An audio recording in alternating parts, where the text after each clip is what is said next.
আসসালামু আলাইকুম। রাতের 11টা বাজে। এখন একটা ব্রয়লার শেডে আসছি। এখানে 750 বাচ্চা দেওয়া ছিল। তো একটা বিষয় যার জন্য ভিডিওটা করতেছি, মুরগিগুলা খুব ভালো হয়েছে। আজকে খাদ্য টার্গেট এখনও অনেক বাকি আছে, ভালো ওয়েট আসছে মোটামুটি, প্রথম থেকে ভালোই ছিল বাচ্চাগুলা।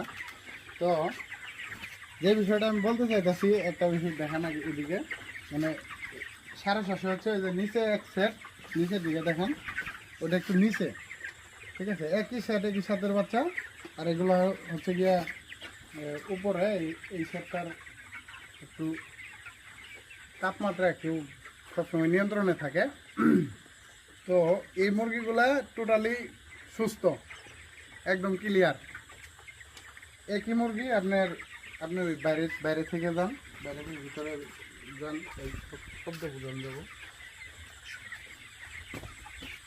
একসাথে মুরগি ভিতরেগুলা এইদিকে পর্যাপ্ত পরিমাণে ঠান্ডায় মুরগিগুলা বাচ্চাগুলা মানে নিঃশ্বাস নিতে কষ্ট হয়ে গেছে, শ্বাসকষ্ট হয়ে গেছে। একই সাইডের মুরগি, অথচ আজব একটা ঘটনা আজকে আমার জীবনে দেখলাম আজকে, ঠিক আছে। এটার চিকিৎসা করতে হবে আর ওইটা ভালো আছে। তো এই বিষয়টা আসলে কোন কারণে হয়েছে এটা বলা যাইতেছে না। নিচের শেডে আলো বাতাস একটু বেশি, বৃষ্টি বাতাস সব কিছু মিলে বাতাসের কারণে হয়তো এই ঠান্ডাটুকু আছে। না, পুরাটা সেট খুব সুন্দর, মুরগিগুলো খুব ভালো আছে। তো কিছুদিনের ভিতরে হয়তো বা বিক্রি করা যাবো, কিন্তু এই এই ঘটনার জন্য ভিডিওটা আমি করলাম। এবং সবারই খামারিদের অভিজ্ঞতা আসলে কখন কোন অভিজ্ঞতা এটা বলা যায় না। নিজে সরাসরি পর্যবেক্ষণ করলে, সবসময় এগুলো নিয়ে থাকলে এই বিষয়গুলো বোঝা যায়। এগুলো সব প্র্যাকটিক্যাল।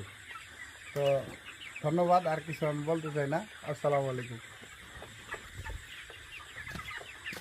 ঠান্ডা দেখেন, আহামরি না, এটা হালকা একটু ডুজ করলে ঠিক হয়ে যাবে। ওই হিসেবে কিন্তু আহামরি না।